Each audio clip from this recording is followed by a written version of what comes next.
제철 산업의 경기 악화로 인해서 전체적인 인구 감소까지 연결이 되었다는 것, 부동산의 향배를 논할 때 있어서 굉장히 치명타가 될 수 있는. 지금 광양시 총 인구가 한 15만 명 정도가 되는데 신규 택지에 새롭게 10만 명이 반영된다라는 게 이게 현실적인가라는. 이 인구가 6천 명 이상 줄고 있는 광양시 황금지구 안에만 16,800명의 인구가 들어올 수 있을지는 저는 못 들어온다라고 생각을 하고는 있습니다.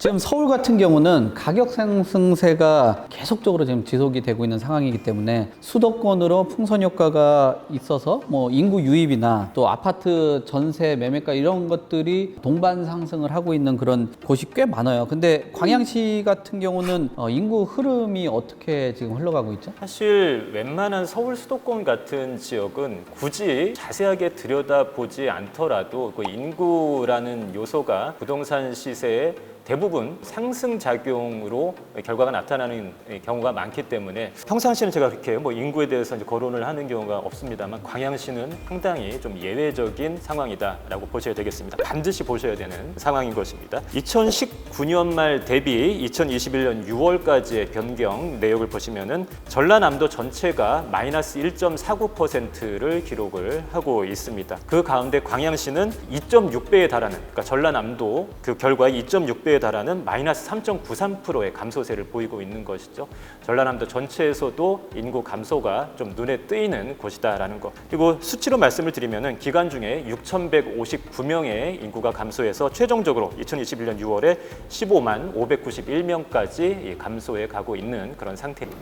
네, 인구에 대해서 특별히 생각 안 하지만 광양은 조금 생각을 하신다고 말씀하시는데 저는 좀 다른 생각을 갖고 있는 게 사실 인구가 줄게 되면은 경제활동 인구도 줄게 되고 또 소비 인구도 줄게 되잖아요. 그렇게 되면은 인구가 계속적으로 줄게 되면은 혁신적인 방법을 통하지 않고서는 그 인구당 생산성을 올릴 수 있는 그런 문제에 또 봉착이 되는 그런 문제도 있고 또 고령화 문제도 지금 현재 계속 사회적으로 문제가 되고 있잖아요. 시군구 단위보다 또 읍면구 같은 경우는 초고령화에 진입이 됐다고 할 정도예요. 그만큼 인구 감소는 저는 좀 중요하게 생각을 하는 부분이거든요. 그 인구 감소의 이 지역은 주된 원인은 뭐라고 보세요? 맞습니다. 지금 말씀하신 것처럼 자연 감소, 출산율의 감소로 인한 자연적인 인구가 이제 감소해 가는 전국적인 현상이죠. 사실 그거는 그런 상태라면은 크게 눈여겨 보시지 않아도 될 수가 있을 겁니다. 하지만 그 외적인 요인이 있죠. 다른 곳에서는 나타나지 않는 좀 심각한 부분. 사실 전라남도 광양시는 제철 산업이 그 지역의 경제를 이끄는 주요 산업이었습니다. 하지만 아시다시피 제철 산업의 경기 악화로 인해서 최근 몇 년간 좀 급격한 구조조정과 인력 감축이 일어났던 것이죠. 그 지역의 경제를 이루는 주력 인구 계층이 많이 감소되면서 그것이 또 전체적인 인구 감소까지 연결이 되었다는 것. 부동산의 향배를 논할 때 있어서 굉장히 치명타가 될 수 있는 그런 성격의 인구 감소가 일어났다라는 것에 좀 주목을 해보실 필요가 있겠습니다. 네, 거제시도 그렇잖아요. 지금 조선 산업이 그 지역이 좀 악화가 돼서 인력 감축이나 이런 것들이 일어날 수밖에 없는 그런 유사한 상황이 되고 있고 또 인구 감소가 계속 지속이 되고 있는데 추가적으로 인구에 대한 증가 요인이 없다라면은 사실 공급 계획이라는 것도 그것에 걸맞게 공급 계획이 일어나야 되는 건데 이 광양시의 공급 계획 같은 경우도 좀 짚어봐야 되고 또 그 과정들을 설명해 주셔야 될 것 같은데요. 말씀드렸던 이유에서 사실 우리가 흔하게 광고, 홍보에서 접하게 되는 광양제철이라든지 율촌 산단의 직주 근접 때문에 굉장히 앞으로 폭망된다. 이런 표현은 그래서 좀 의미가 퇴색되어 가고 있는 상황이다라는 거 먼저 말씀을 드리겠고요. 인구가 감소하고 있다면 사실 공급 계획도 그 감소되는 인구 숫자에 맞춰서 좀 적정 수준으로 공급량을 유지를 할 필요가 있겠는데 근데 전체적으로 봤을 때는 공급이 전혀 따로 놀고 있다는 생각을 지울 수가 없습니다. 객관적으로 좀 설명을 드리겠습니다. 광양 베이센트가 분양을 앞두고 있는 황금지구를 포함해서 전라남도 이 광양시 전체에 총 9개 지구의 도시개발 사업이 진행 중에 있습니다. 있습니다. 성격을 나눠본다면 공영개발 쪽에 와우지구, 광영의암지구를 포함한 5개 지구가 계획세대 13,946세대를 예고하고 있고 거기에 딸려오는 계획인구는 한 35,593명이 예정되어 있습니다. 그리고 민간개발로 진행이 되는 목성지구와 또 황금지구를 포함한 4개 지구의 계획세대는 24,569세대, 딸려오는 인구는 68,498명, 도합 38,500여 세대의 계획인구가 10만 4천 명이 넘는 상태인 것이죠. 인구가 계속 감소하고 있는데 신규 택지 개발을 통해서 10만 4천의 인구를 새롭게 지금 생각을 하고 있는 것입니다. 지금 광양시 총 인구가 한 15만 명 정도가 되는데 신규 택지에 새롭게 10만 명이 반영된다라는 게 이게 현실적인가라는 생각도 하거든요. 왜냐하면은 기업을 유치할 때도 해당 지역에 고용 창출이 얼마 정도 된다라고 해서 그것과 관련돼서 뭐 수익형 부동산 투자를 하셨던 분들도 피해를 많이 보신 분들도 있고 또 주택 공급도 지금 정부에서 비판을 받고 있는 게 공급이 없는 공급 정책이라는 비판이 있거든요. 그만큼 현실적이지 못한 계획들을 갖고 있는 건데 광양시 도시 기본 계획 같은 경우도 이게 현실이 작용을 할 것인지 자세히 살펴볼 필요가 있을 것 같은데요. 사실 이 숫자를 직관적으로 딱 이제 들어보시면 10만 명의 이 계획 인구가 잡혀 있다. 물론 뭐 이런 반박도 하실 수가 있을 것입니다. 광양시에 노후주택이 많아서 멸실되는 주택도 있다. 뭐 충분히 인정받을 수 있는 얘기입니다만 현재 인구 15만인데 새롭게 10만 명의 인구를 잡고서 도시 개발을 진행하고 있다는 것은 직관적으로 보시더라도 좀 문제가 있는 큰 괴리가 벌어지고 있는 것이죠. 자세하게 들여다보시면 모든 공급 계획은 그 해당 지역의 도시기본계획에 반영이 되어 있는 인구 계획에 의해서 집행이 될 수밖에 없습니다. 근데 광양시의 2025 도시기본계획을 한번 잘 살펴보시면 2015년 인구 25만 이미 여기서부터 이제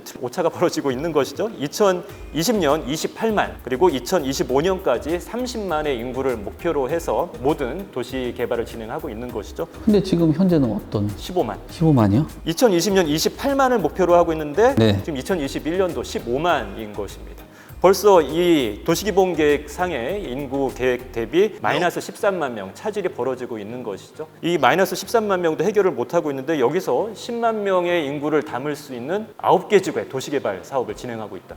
그럼 문제가 일어날 수밖에 없는 상황이다라고 보여집니다. 그렇기 때문에 더샵 광양 베이스센트를 이제 홍보를 하면서 한가롭게 뭐 랜드마크니 직주근접이니 이런 얘기 하고 있을 여유가 우리가 없다라고 제가 말씀드린 이유가 이제 여기에 있는 것이겠죠. 네, 수요자들이 교통이 확충된다고 그래서 기다렸다가 10년째 지하철도 못 타고 계신 분들도 수두룩합니다. 충분히 일어날 수 있는 상황인 것이죠. 그러니까. 수도권에서도 그런 일이 벌어지는데. 그러면은 지금 범위를 좀 좁혀가지고 그렇죠. 예. 사업지가 있잖아요. 더샵 광양 베이센트 이곳에 공급되는 황금지구 현황을 자세하게 좀 살펴봐야 될 것 같은데요. 조금 이제 이해를 하시기 쉽게 좀 좁혀서 설명을 드리도록 하겠습니다. 황금지구 이제 토지구획 정리 사업을 통해서 진행이 되고 있습니다. 최초에 2000년 5월 20일에 도시계획 결정 공고가 났고 그 이후로 계속 이제 개발을 진행을 해오고 있었는데 21년이 지나간 것이죠. 사업 기간이 길어지면 길어질수록 그 사이에 발생된 금융 비용을 어떻게 해서든 회수해야 되는 필요가 발생하지 않겠습니까? 누구한테서 회수를 하게 될까요? 안타깝네요. 송 대표님이 주실 거 아니잖아요. 제가 줄 것도 아니고. 네. 수분양자들한테 받아가야 되겠죠. 그거를 먼저 좀 이해를 하셔야 될 것 같습니다. 앞서서 진행이 된 광양 푸르지오 더 센트럴 황금지구 2-2블럭에 진행이 됐었습니다. 2021년 5월에 총 565세대 중에서 1, 2순위에서 다 뭐 계약으로 연결이 되지 못하고 102세대가 미계약분으로 나와서 추가로 이 무순위 청약을 진행을 하기도 했었습니다. 가격이 전용 84제곱미터 평균 3억 1,700만 원대였는데 이 가격에서 분양을 진행을 했을 때 미계약분이 이 정도 나왔다라는 걸 먼저 기억을 해두셔야 되겠죠. 여기에 추가로 뭐 한라 비발디 지역주택조합 방식으로 진행이 되는데 772세대가 예정이 되어 있고 또 오늘 집중적으로 분석을 하고 있는 더샵 광양 베이센트 1-1블럭에 727세대를 예정하고 있는 상태입니다. 7월 분양을 하려고 했습니다만 아직까지 확정된 일자가 잡히지 않고 계속 연기가 되고 있는 상황인 것이죠. 구체적으로 나와 있는 세대수를 제외한 본래 황금지구에 잡혀있는 전체 6,120세대 중에 앞으로 추가로 더 공급이 될 수 있는 세대수가 4,056 36세대가 추가로 남아있는 것입니다. 더샵 광양 베이스센터 727세대로 끝나는 게 아니고 그 후에도 4,000세대가 계속해서 이제 아파트가 예정되어 있다라는 거 먼저 기억을 해두셔야 되겠습니다. 세대수로 4,000세대고 그리고 인구는 도합 16,840명이 황금지구 안에 들어와야 계획된 세대수를 이제 빼곡하게 채우고 문제가 발생하지 않는 것인데 2019년 말부터 현재까지 인구가 6,000명 이상 줄고 있는 광양시에 황금지구 안에만 16,800명의 인구가 들어올 수 있을지는 상당히 미지수다. 저는 못 들어온다라고 생각을 하고는 있습니다. 이런 상황으로 봤을 때 먼저 시작한 단지에서는 분명히 전체 분양이 순조롭게 진행이 되지 못하고 상당수가 이제 미분양으로 나올 수밖에 없을 것입니다. 거기에 먼저 들어가서 이제 거주를 하고 계신 분들은 계속해서 옆에 블럭에 새롭게 아파트가 들어오고 인구가 들어오고 그 전체 황금지구가 조성이 완료될 때까지는 정상적인 이 정주 환경이라고 하죠. 학교가 만들어지고 도로도 만들어지고 이런 환경은 기대하시기가 힘들 겁니다. 오랜 기간에 걸쳐서 흙먼지 날리는 그런 상황에 놓여지게 되는 것이죠. 뻔히 예상이 되고 있는 상황입니다. 그 지역에 또 상업용지도 있을 거 아니에요? 정확한 이 지적을 해주셨는데 상업용지 비율이 11%에 달합니다. 보통의 서울 수도권에서도 상업용지 비율 11%까지 올라가는 경우가 거의 없거든요. 안 그래도 경기가 위축되고 있는 광양시에 새롭게 황금지구를 만들면서 상업용지를 11%나 집어넣었다. 거기에 정상적인 그 목표로 했던 상업시설이라든지 이 업무시설이 들어오기는 상당히 어렵다라고 보여지고요. 이런 경우에 뻔히 우리는 이제 예상을 할 수가 있겠습니다. 아마도 나중에 또 오피스텔로 전환해서 분양을 하지 않을까라는 생각이 들고 있습니다. 이런 경우 많았지 않습니까? 더샵 일산 엘로이도 마찬가지 상황이었고요. 전체적으로 봤을 때는 어차피 필수요자들이 이게 청약을 기다리게 되는 것이니까 매수냐 청약이냐라는 이 선택의 기로에 섰을 때는 제가 봤을 때는 원래 이 광양시의 구도심에서 진행이 되고 있었던 이미 지어진 신축 아파트라든지 혹은 분양권 상태로 남아있는 곳이라든지 그리고 아직까지 미분양으로 남아있는 곳 왜냐하면 그런 지역들이 도시 기반 시설은 훨씬 더 잘 갖춰져 있거든요. 그런 쪽을 먼저 살펴보시는 게 맞지 않나라는 생각을 해봅니다. 네. 그 지역들이 기반 시설이 좀 잘 갖춰져 있으니까 편의성이라든지 또 짚어본 거 얘기 들어보면은 수익성도 이쪽에 더 나을 것 같은 느낌이 그렇죠. 드네요. 어찌됐건 간에 그 지역에서 그 아파트에서 살면서 내가 필요로 하는 생활이 좀 편리하게 영위가 되어야 하는데 자녀를 둔 부모님들 같은 경우에는 기본적으로 학교에 보내야 될 거 아닙니까? 황금지구 학교가 언제 들어올지 알 수가 없는 상황입니다. 특히 이 민간 방식의 개발을 진행을 할 때 공공개발과는 달리 학교용지가 지정이 되어 있어도 구체적으로 학교가 언제 설립이 될지 예단할 수 없는 그런 상황이 많이 벌어지는 것이죠.